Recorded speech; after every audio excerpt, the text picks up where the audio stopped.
Hello everyone, Neve here, and today I am going to do a walkthrough of the Alchemical Tarot, and this is the renewed version, 6th edition, the Blue Sky edition with 80 cards, and of course this is by Robert M. Place.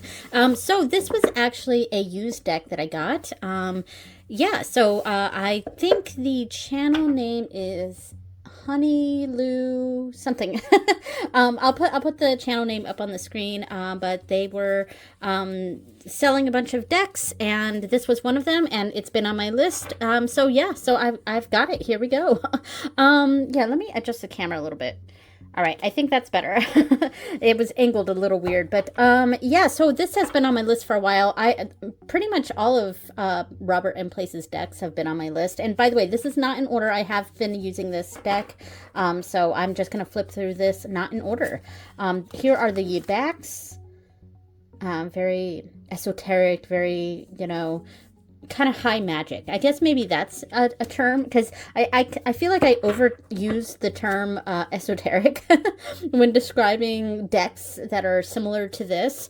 And maybe they're a bit like high magic, or I don't know, there's some sort of adjective that is just not coming to me, but so I've been really drawn to these styles of this style of decks lately. Something that feels a bit more a bit more mystical, but in a very kind of high magic, and I'm trying not to use the term esoteric sort of way, but yeah, so obviously, I mean, alchemical, I could use that, but that's literally the name of the deck. But like all of Robert M. Place's decks feel like this, they've got that same sort of vibe to it. It's very astrological, and I've been very drawn to this kind of artwork, this kind of deck, and I've pulled out a few decks to pair with this. Oh, and since we're on this, there were 2 extra cards in here that I actually have set off to the side, and one of the extra cards was an alternate lovers card.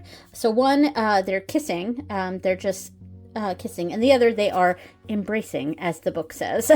And I'm gonna pick the embracing one, but I guess you could keep this one in there. They're both card number 6, so you could potentially leave that in there, but I didn't. I'm gonna leave that out. I want the sexier one. All right, and then this is also the extra card. It's the truth card. It's major number 22, and I'm sure it's relevant, but honestly, I kind of like my tarot decks to stay at 78 cards, so I'm not going to be adding this in. But, who knows? In the future, maybe I'll change my mind, especially if I get the kind of companion book that goes along with this one and the other Robert M. Place deck, the Sevenfold Mystery, I think that's what it's called, which I'm also kind of interested in. But this sort of fills that box for me. But yeah. This is interesting for the 5 of Swords, because it almost feels like an 8 of Pentacles, except that it's swords. It's kind of that forging going on. But it is interesting. So, speaking of the book, I am interested in getting that, because it would help me understand the imagery that I'm seeing here. This does come with a little white book. So it gives a very quick sort of meaning for each card. So this is the Hierophant. Let me see what it says for the Hierophant. Let's see, Hierophant. All right, Hierophant. Oh, there's actually quite a bit on this one. So he is fire, exoteric, not esoteric, exoteric spirituality, and Hermes Trismegistus. Hermes Trismegistus, holding the emerald tablet, with feminine symbols on the left and masculine on the right. His symbol represents fire being separated from solution. He symbolizes what can be spoken, taught, or published, also morals. So it is an interesting take on, it's very, academic, I guess. You know, I'm just trying to come up with other sort of adjectives. But yeah, but I do, you know, I've been drawn to this sort of thing, you know, and of course each of the cards have an alchemical symbol on them to indicate the element. Yeah. The Empress, and then we have the sign for Aquarius, but like, the Empress is not associated with Aquarius, so you know, obviously I would like to get the book to further, you know, study what this, you know, what this deck is trying to tell me, you know, and it's definitely something I want to dive into. Yeah, so speaking of the book, the same YouTube channel that was selling this deck is now also selling the book, a used copy of it, and I am really considering getting it. And if not from the creator, then, you know, from Robert M. Place himself. I don't know. We'll see. Yeah, it is an expensive book though. Like, it's like $45-$55 for a book, you know, so it's an expensive book, for me anyway. So it's just something to think about. I am interested in getting, I will eventually get it, you know. I do like this though. There's a lot to think about with it. And, you know, one of the reasons I like this deck is to use in Magic and to use for spell work, for you know, creating servitors, which is actually something that I used this deck for recently. I didn't create one with this deck, but like it was more a spread that I did about a potential servitor to create. Yeah, and like, I feel like this sort of deck is very conducive to that. So, just working my way through. And the cardstock is very nice. It's bendy, so this shuffles actually quite nicely. It's got silver edging, and there, you know, there's no chipping or anything. I mean, I've got more than half of the deck over here, but like, there's for a used deck, the gilding seems to be like, you know, in tip-top shape. Of course, I don't know how used it was. You know, it could have just sat there. Here is the 8 of Pentacles. So this is kind of what I mean. It looked pretty similar to that 5 of Swords, except, you know, obviously it was forging swords, and this is like creating coins. So yes, I love a lot of the symbolism in this, and it's something to really dive into. I feel like this is the kind of deck that I wouldn't do a quick reading for. That said, I have it scheduled as my nightly reader for next week. So I am going to be using this hopefully every day, or mostly every day. Oh, this is interesting. There's 2 people in the sun, and I have seen depictions of the sun card with 2 people. So that's not completely out of my realm here, but yeah. All right. Yeah, and also my typical style is RWS, and I think this sort of combines different tarot systems, not just RWS, but maybe also a bit Marseille, a bit I don't know if it combines Thoth in here. Honestly, I'm speaking out my ass because I really don't know, but you know, there's a lot of imagery here that is very typical to RWS, which is something I appreciate as someone who prefers that. And the Fool and the 6 of Swords. All right, so that is all of them. I am going to shuffle this real quick just to show. Sorry about the sound change. I have to get underneath the camera to shuffle because the camera is over my hands and I can't quite see it. All right, I'm going to shuffle there. It does shuffle nicely, but it is slidey, so I've actually had it like slide out on me a couple times during shuffling, so I do have to be careful when I bridge, but it does shuffle nicely. I have very small hands, and these cards are nice and bendy for me. They're not super thick, pretty standard tarot size. Oh, shuffles nicely. I like that shuffle, you know.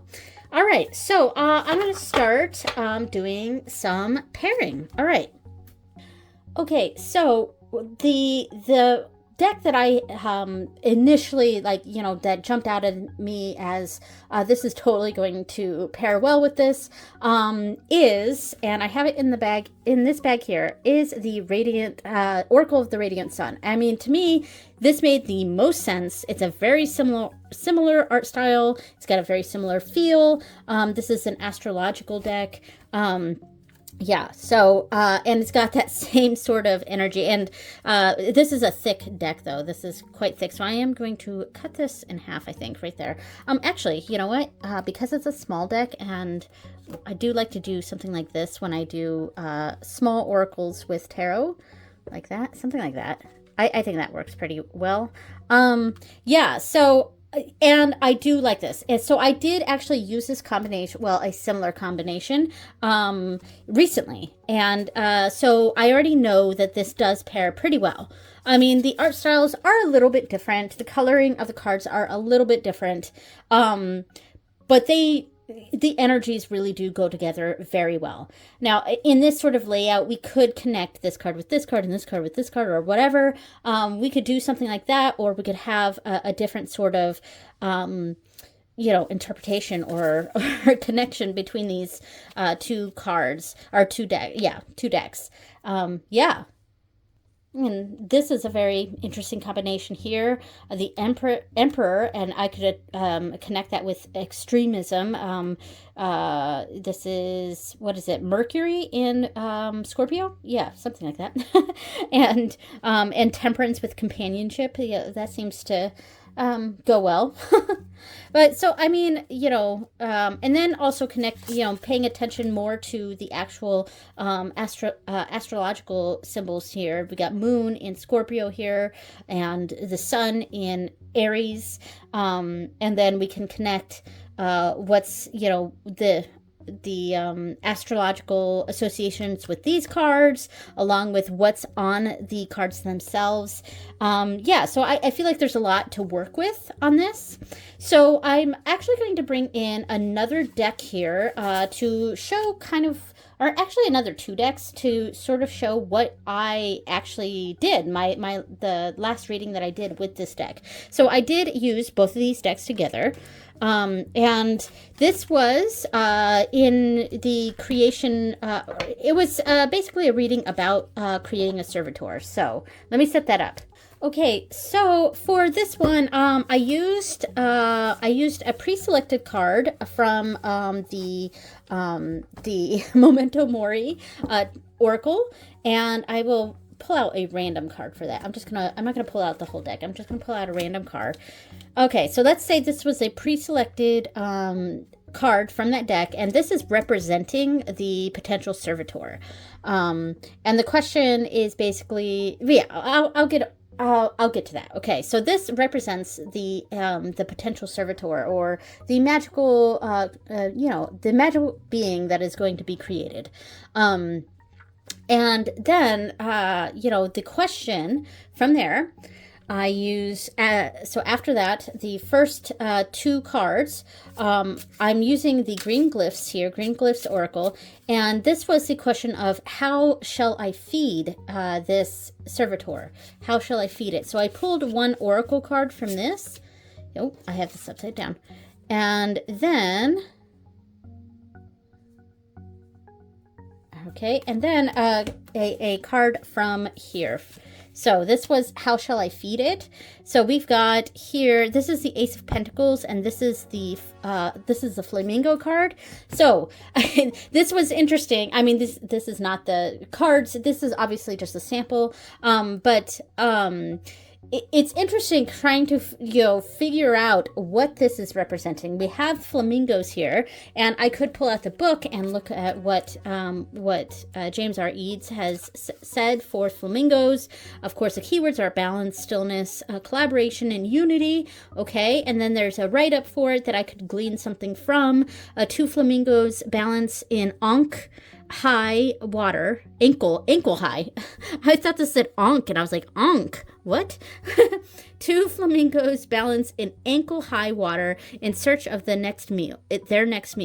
By the way, I have an upcoming eye appointment because my prescription needs to be updated big time for my glasses. So that's part of the reason I'm having issues right now. I'm not even wearing my glasses. So yeah. So stillness is key for the flamingo, a flamboyant bird known to congregate in large flocks.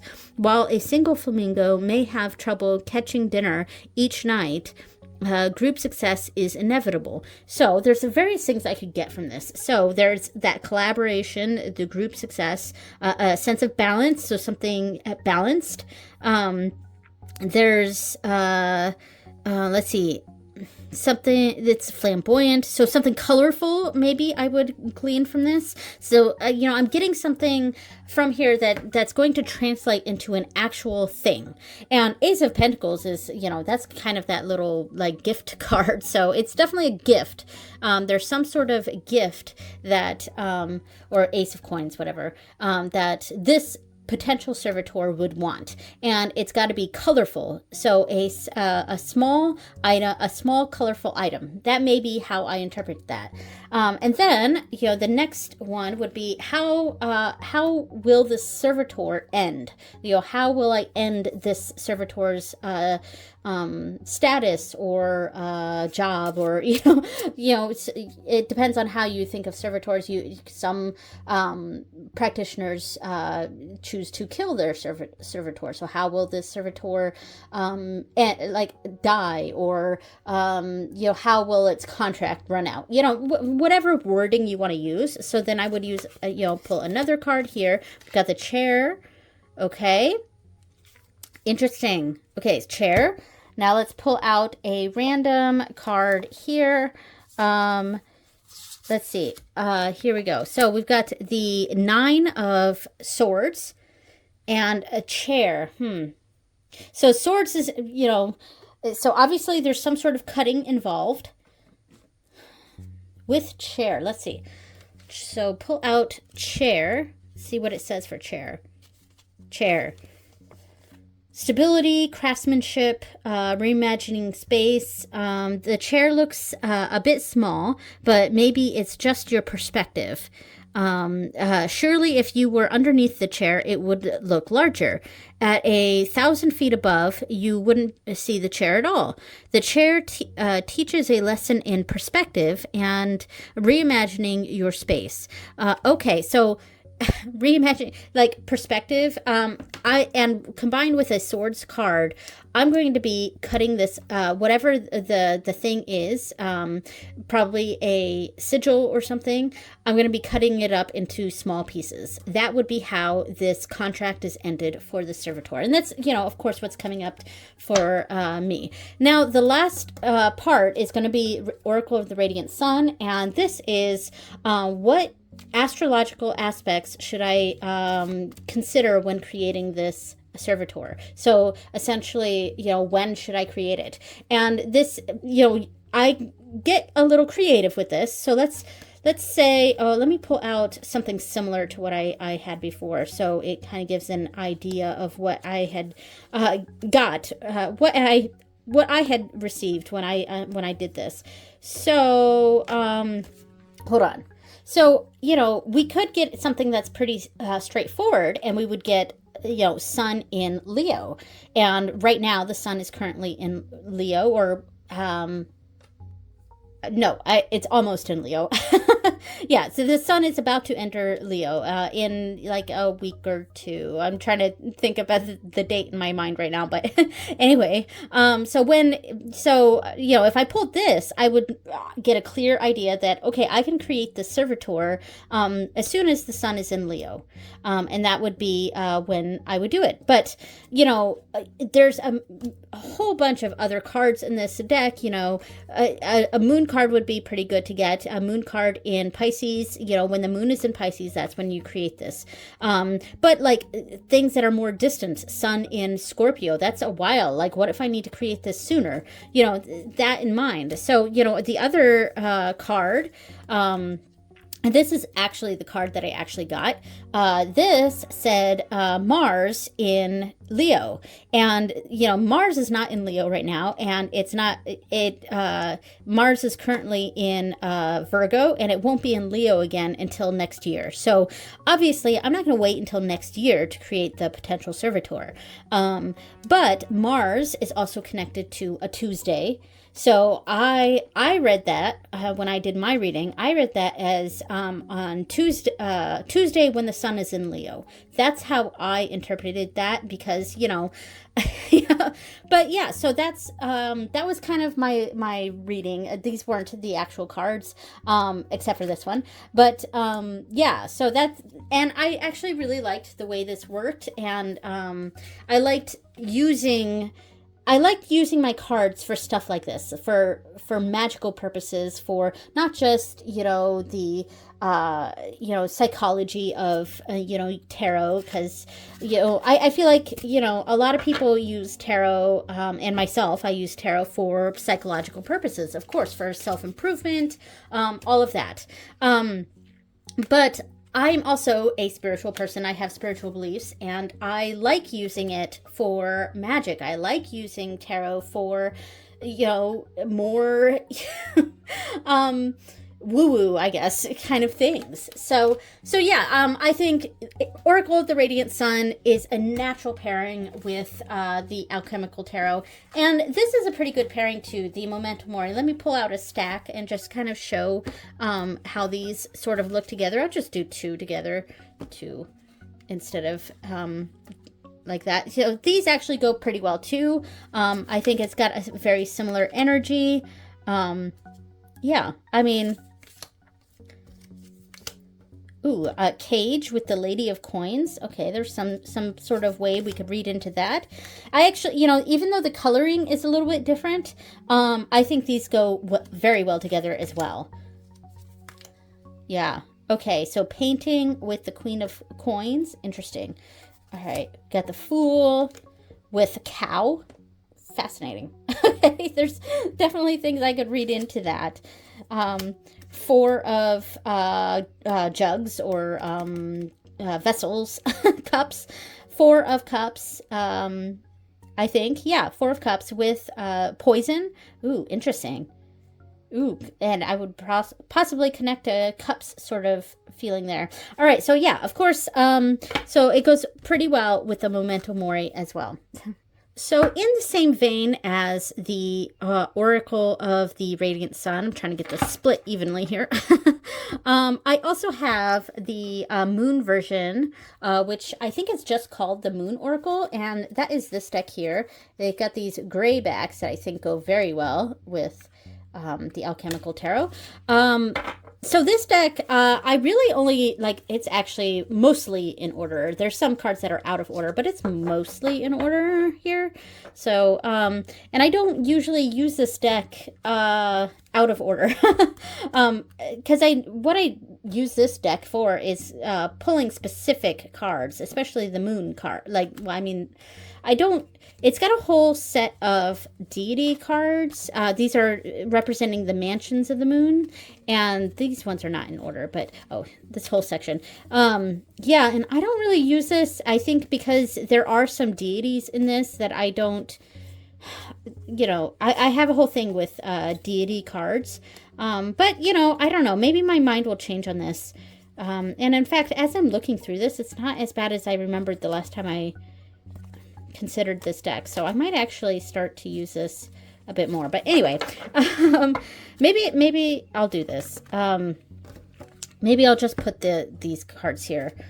So yeah, I mean, the rest of these look pretty similar. It's like, you know, crescent fire moon, crescent waxing fire moon, and what that represents. So I mean, I have these in mostly in order, but I usually pull like specific cards from this deck. So that's, but I don't often use this deck actually. So I'm just trying to see what it looks like here with the Mansions of the Moon. Maybe this might be where I actually use this. Giving this a little bit of a shot here. Ooh, okay. Like that.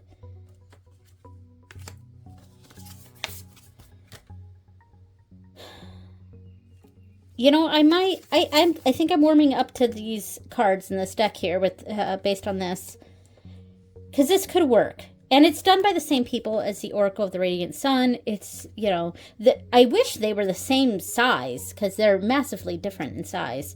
Like, these are large, and the Sun cards are very small. I actually wish these were small. That's what I would prefer. Yeah, I mean, I think it works. I might, but this kind of opened up a new avenue of use for these for me. So, all right, so awesome. There we go. That was a fruitful experiment. And let's see, what else do I have? Oh, I've got another tarot. Let's, we can try that. I've got a few different tarots. So yeah, let's do that. Okay, so I laid out 3 of the alchemical cards here because this is a tarot with tarot. I'm gonna lay out the same amount for each one. So I'm starting off here with the Yuanasu Yaus. This is the 5th edition. It's the smaller version of the Yuanasu Yaus that's mostly green. So that's a main color palette. So let's lay this right here, and of course it's in a different language, but that's okay. So like, I just kind of want to see how it looks with this. Let's see, I move this up a little bit. Hopefully that doesn't there's not too much of a glare from the sun coming in. Not that these are shiny. They're not shiny. Neither one of these decks are shiny. I kind of want to see how the energies flow together. So paying a little less attention to the actual cards themselves and a little bit more attention to what cards I pull. But I think this is the 8 of Swords. Yeah, and this is the 8 of Pentacles, so I may consider that. This is the the Page of Cups.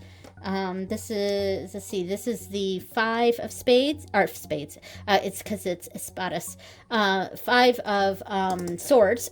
So we've got the 5 of Swords. Oh no, this isn't the 8 of Swords. This is Justice. Okay. 8 for Justice. Yeah. Okay. That makes sense. And I'm sure this one has, Justice right here. Yeah. 8 for Justice. So, so that would actually pair well like that.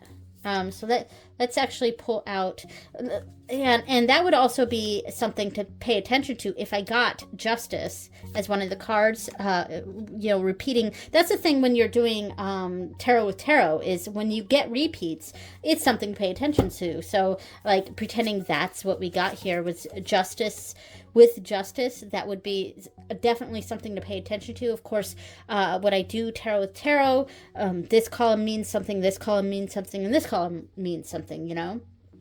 So, and as far as just aesthetics, how do I feel about this? I mean, it's a little off, but I don't think it's crazy, you know? Obviously we've got some stark white here that we don't really see in here. This is more of a muted, like almost parchment color. And then we've got that white of the border here.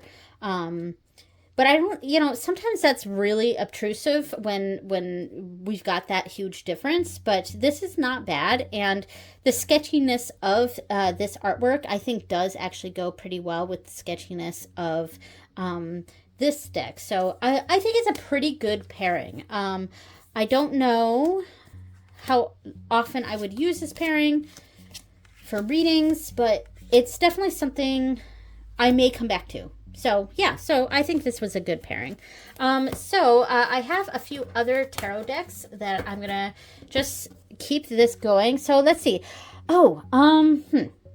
So I have the Oceanum Arcanae and the Ignis Arcanae here, and I'm looking to get the Terra Arcanae, and I did actually back the air one, the Ventum Arcanae. So that one's probably going to come to me sometime at the end of this year, I think. I don't know. I don't know when it's shipping, but I did back that. So that one's going to be on its way sometime this year. So I will have all 4 Oracle decks. So in the meantime, since I only have 2 of the Oracle decks, I'm just going to pull out a little bit of each of these. My idea is to do a sort of elemental reading where I have one card from each of these element decks. And since I only have two, we're going to have to do some pretend here. So let's say we have a fire deck, and then we have, say, an fire, and then I think it's air, and then water, and then earth. So yeah, so let's say we've got the 4 elements here. Obviously that's not only 2 of these correct, but and then yeah, so we've got a reading there, and then we can further it with these. Oh, we are not in frames. Let me move this up a little bit, and I actually think this is going to go really well, the art, because the labels here that are actually that parchmenty kind of color. So I would do a reading like this, basically. And I think that actually works really, really well. And I think I like this. I'm not going to pull out any more cards because I don't want to get these 2 decks mixed up too much. But the Oceanum and the Ignis. But, that's my idea, is to have them represent different, different elements, and then reading the two cards together like that. So that's definitely one way to use this tarot with tarot. And actually 5 different tarot cards. 4 of them are elements, and the 5th one is sort of a cohesive thing that we're bringing together. And then there might be different ways we could read it, because we would read it like each element represent what it represents there, and then kind of reading these cards together, together here and together here, and then as a whole. That's certainly one way to do it. So what a fun experiment. All right, so really looking forward to when I get all 4 of these element decks. So the other tarot deck that I pulled out, it was just kind of on a whim. Thought maybe this might be kind of fun, because most of the decks that I've been pulling out for this have been more on the serious side, I guess. More serious looking, I guess. And this one was a sort of a deviation of that. And I pulled out the Goblins and Gardens tarot. So yeah, and I think maybe it's the because it's interesting. This is a quirky kind of deck. I got a string hanging from here I need to trim off, but it's a really quirky deck, but it's kind of got that artwork that could match this pretty well, I think. So there's no finger holes in this box. So let me give this a shot here. All right, let me set something up. Oh, and this might be fun. The gilding, we got gold here and silver here, so that's kind of cool. So yeah. So, I'm trying to come up with something. So I laid down 2 of these Goblins and Gardens cards here. They're in the back, so they're not quite focused, but that's okay. And then let's see, what could we do? Maybe we could do something like this. Like a 3-card thing of this, and those do look pretty cool together, I think. Let me move these up a little bit. I mean, we are kind of getting it out of range of sight here, just because of the way I have to angle my camera. And then maybe we can grab a card from in here, just like a moon card here. Put that right there. So a certain, like, this is one sort of grouping of energy. Oh yeah, trying to get everything in frame here, but and then we have, because in this sort of setup, I don't think, like, even though we've got 3 cards here and 3 cards here, because of the sizes of the cards, I feel like these cards are more connected to this moon card here, whereas these cards here are its own, not separate, they are together. I'm trying to adjust the camera here. They are part of this reading, but it's kind of its own little reading based off of what we pull here. I don't know. That could work. And now I'm just trying to, trying to get this angle correct here. I'm just trying to see how these work together. Maybe we can pull this out. Let's see. Maybe we can do a different sort of layout. Something like this. We got a center card here. And let's see. Maybe we can pull out one of these. Pull this over here. like that. I'm really just playing around right now and using all sorts of different decks to just kind of see what I get from this. And maybe we can do like this and then like this here. Maybe? Is this too out of frame? I don't know. So here's some sort of potential reading. I don't know what this would mean. I'm just kind of throwing out some things to get an idea. And and I did also pull out some like witches runes. We could use witches runes and throw out a couple of coins here. This one flew way off, but I'm going to pull these out because they were upside down. But let's pretend that I got a couple that were upright. And they landed right there. That may be something to do here. And of course I also have astrology dice. Let's see. And this actually might be, I didn't even think about this, but I could do something like this. Whoop. Hit that way off. All right, so we've got this may have been a bad one to put on camera because it's hard to see. This is Capricorn. This is, what symbol is this? I don't know. I think it's like Neptune, or I'm not sure. I can't remember some of the astrological things. And then we have, this is 9. So 9th house, and I think it's Neptune and Capricorn. So that might be an interesting thing to pull out. We would maybe do something like that. Okay, I've moved some of the stuff out of the way and reduced this down. And now I just have so let's see, planet, sign, and house, and pulling a card for each of those. And I do like this. I do like something like this where we have, I think, is this Neptune? I don't know. Well, I guess it doesn't really matter because I'm not doing a reading, but I'll say it's Neptune. And then we pull out, say, the 6 of cups for this. Yes, 6 of cups. And then we have Capricorn. Oh, with death. I mean, Capricorn, the death card. Isn't the death card associated with Capricorn, or is that the devil card? I'm forgetting my tarot right now. But anyway, so that would be connected to that. And then the 9th house, we have the Knight of Swords. Is something I would read into with that. I actually quite like this sort of setup. Yeah, I like that. So the astrology dice was a big win, I think. And then maybe we can pull, a random witch's rune for each of these cards. So it was kind of a 3-layered reading using the astrology dice with corresponding tarot cards to that, and then an added level of the witch's runes.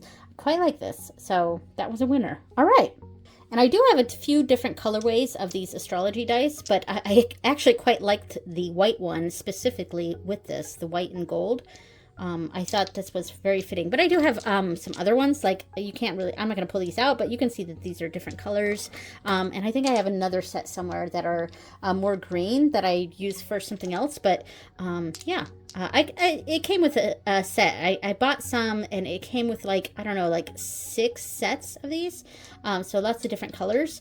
And I quite like the white ones with this deck. All right, so that is the Alchemical Tarot. This is the 6th edition, the Blue Sky edition, and I'm very happy with this. Really eager to dig into this deck and eventually get the book and really do a full-on study of this. It's definitely something I want to study.